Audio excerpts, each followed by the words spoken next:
Hi everyone, जय मां वैष्णो। आज की वीडियो में मैं शेयर करूंगी morning skin care routine for teenager. कैसे आप अपने फीचर्स को एनहांस करके नेचुरली ब्यूटीफुल और अट्रैक्टिव लगने वाले हैं। आप लोगों की ना इस वीडियो के लिए भारी डिमांड थी तो मैंने सोचा बना ही लेते हैं। तो सबसे पहले स्टार्ट करेंगे फेस स्क्रब से, जिसके लिए मैंने राइस पाउडर, एलोवेरा जेल और कोकोनट ऑयल का इस्तेमाल करा है। हफ्ते में एक बार अच्छे से अपनी स्किन को एक्सफोलिएट करना इंपॉर्टेंट है। इससे आपकी स्किन ना नेचुरली क्लीन, ग्लोइंग और हेल्दी लगेगी। अपनी स्किन को स्क्रब करने के लिए नेचुरल एक्सफोलिएटर का ही इस्तेमाल करें, जैसे कि राइस, कॉफी और शुगर का। इस वाले स्टेप को पूरा करने के बाद नेक्स्ट स्टेप आता है फेस मास्क का, जिसके लिए मैंने सिंपल से इंग्रेडिएंट लिए हैं बेसन, टर्मरिक और हनी अपनी ड्राई स्किन को मॉइस्चराइज करने के लिए। सर्दियों में जो सबसे ज्यादा दिक्कत हमें सहनी पड़ती है वो है ड्राई स्किन की, इसलिए अपने फेस मास्क में ऐसे इंग्रेडिएंट्स इंक्लूड करिए जो आपको भर भर के मॉइस्चराइजेशन दे, जैसे कि कर्ड, मिल्क, हनी और एलोवेरा जेल। अब तक मैंने जो भी चीजें करी ना, चाहे वो फेस स्क्रब हो या फेस मास्क हो, उसे हम हफ्ते में एक बार या 1 से 2 बार ही परफॉर्म कर सकते हैं।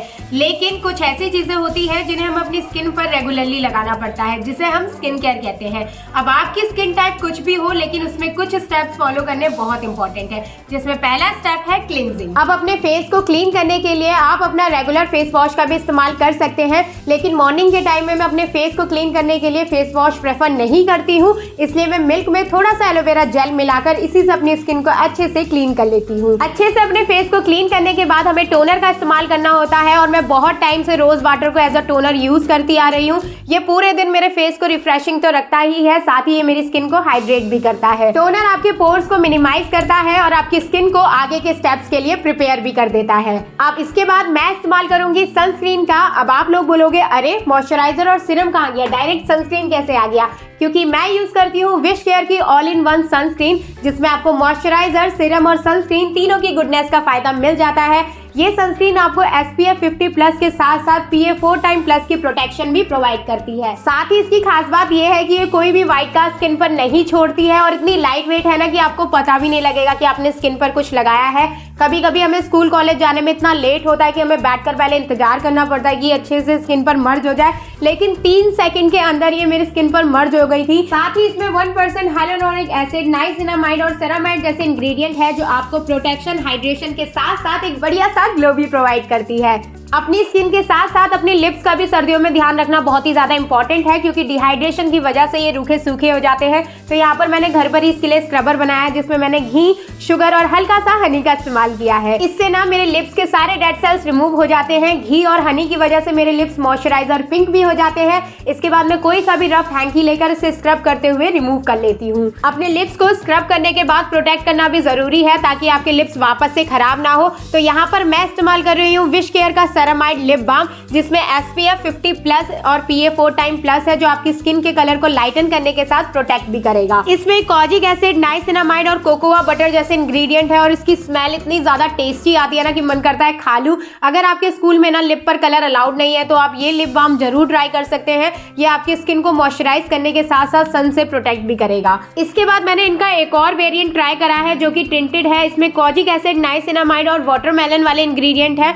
ये भी बहुत ही टेस्टी लगता है स्मेल में, और एक बढ़िया सा ना टिंटेड कलर आपके लिप्स पर छोड़ देता है, जो बहुत ही नेचुरल लगता है, ज्यादा ओवर भी नहीं लगता है। स्किन को मॉइस्चराइज भी बहुत अच्छे से करता है। तो मेरे तो ये दोनों ही फेवरेट हैं। तो अगर आप स्कूल में है तो नेचुरल वाला, और कॉलेज में है तो टिंटेड वाला लिप बाम बिल्कुल इस्तेमाल कर सकते हैं। इन सारे प्रोडक्ट के लिंक ना मैं डिस्क्रिप्शन बॉक्स में दे दूंगी। अगर आप लोगों को ट्राई करना है तो आप मेरा डिस्क्रिप्शन बॉक्स चेक कर सकते हैं।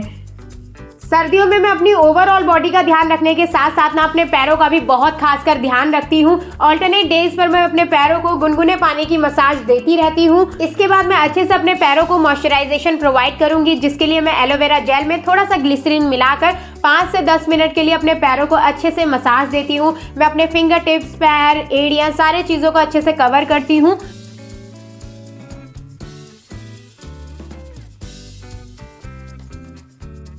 अपनी स्किन पर एक नेचुरल सा ग्लो और टिंट लाने के लिए ना फेस मसाज एक बहुत ही अच्छी प्रैक्टिस है।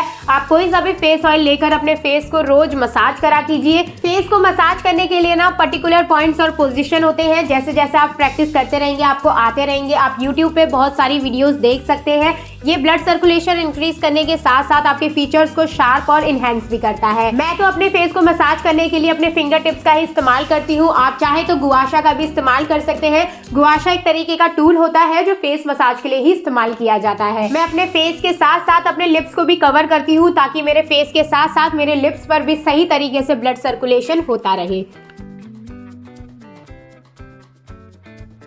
और इस सर्दी तो मैंने कमाल ही कर दिया, मैंने अपनी बॉडी को मॉइस्चराइज करने के लिए कोई भी मॉइस्चराइजर नहीं खरीदा। कोकोनट ऑयल में ग्लिसरीन मिलाकर ही मेरा पूरा काम चल जा रहा है। लेकिन मैं आपको रिकमेंड करूंगी आप पैराशूट का ना कोकोनट ऑयल मत ही लीजिए क्योंकि ये बहुत जल्दी जम जा रहा है। इसके अलावा आप कोई भी कोकोनट ऑयल का इस्तेमाल कर सकते हैं। इसके अलावा आपने देखा होगा सर्दियों में या गर्मियों में ना हमारे फिंगर्स की ना स्किन हल्की हल्की छिलने लग जाती है जो बहुत ही दर्द करती है। तो आप क्या कर सकते हैं, थोड़ा सा वैसलीन लेके अपने फिंगर टिप्स पर अच्छे से मसाज कर लीजिए। इससे आपके जो फिंगर टिप्स है वो भी मॉइस्चराइज रहेंगे। अब सब चीज तो कर ली, लेकिन बालों को तो कैसे ही भूल सकते हैं। तो यहाँ पर मैं बालों के लिए एक हेयर मास्क बना रही हूँ जिसमें मैंने coconut oil, aloe vera gel, glycerine और विटामिन ई की कैप्सूल को मिक्स करा था। अच्छे से मैं अपने बालों पर लगा लूंगी। और यहाँ पर भी ना कोकोनट ऑयल मेरे बालों में जमने लग गया था, इसीलिए मैं आपको बोल रही हूँ कि कोकोनट ऑयल पैराशूट वाला मत ही लीजिएगा। अगर आप लोग भी चाहते हैं कि आपके बाल नेचुरली लॉन्ग रहे, सिल्की रहे, शाइनी लगे और आपके बालों में डैंड्रफ वगैरह कुछ ना हो, तो सर्दियों में अपने आलस को छोड़कर अपने बालों की केयर करनी पड़ेगी। हफ्ते में एक बार अपने बालों पर कोई भी हाइड्रेटिंग मास्क तो जरूर ही लगा लिया करो। और मैंने देखा है कि कुछ लोगों को ना सर्दियों में आईब्रो में भी बहुत ज़्यादा खुजली मचने लग जाती है, बहुत ही स्किन सफ़ेद सफ़ेद सी हो जाती है, उखड़ने लग जाती है। तो उसके लिए ना आप वैसलीन में थोड़ी सी विटामिन ई की कैप्सूल मिलाकर ना सुबह सुबह अपने आईब्रो पर मसाज कर लिया करो और रात को सोने से पहले कैस्टर ऑयल लगा लिया करो। तो इससे आपको बहुत ही ज़्यादा इंप्रूवमेंट दिखेगा। अब आपको खुद को अंदर से ग्लोइंग और हेल्दी रखना है ना, तो आपको अंदर से भी खुद को प्रिपेयर करना पड़ेगा।